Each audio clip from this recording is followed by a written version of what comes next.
mwabyiboneye hahejeje kuba inama y'umukuru w'igihugu ujejwe kurwanya ikiza cya coronavirus.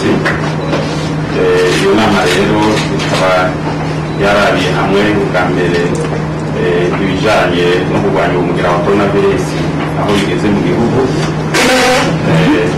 Bwa mbere twabanza gushimira abarundi bose n'igihugu bose ingene baguma bongereza inguvu mu kwitwararika kwikingira umugera wa coronavirus, eka mbere no gukingira abandi.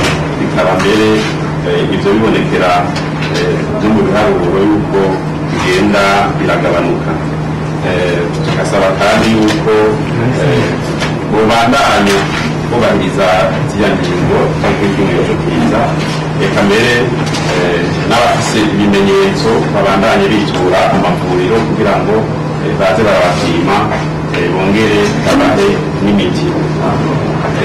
Uwo mu kandi warabiye hamwe ibikorwa vyaba vyihuta muri kino gihe, umuntu wabonye yuko hakenewe gutegura gupima abanyeshure bose basanzwe biga mu mashure y'indaro muri iki gihe amashure yimirije kugururwa. Ico gikorwa rero kikaba kizotegurwa n'ubushikiranganji bujejwe kubungabunga amagara y'abantu no kurangiza abanyenganda sida bufashanije n'ubushikiranganji bujejwe indero n'ubushakashatsi.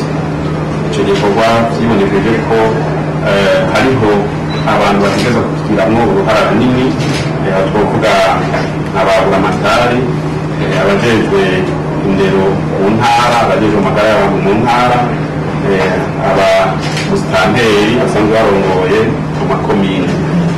Bakaba rero bo baba baratangura kwitegura hakiri kare mu kurindira aho ubushikiranganji bujejwe kubungabunga amagara y'abantu no kurangiza abanyenganda sida zobahera intumbero yaho ico gikorwa kizotangurira.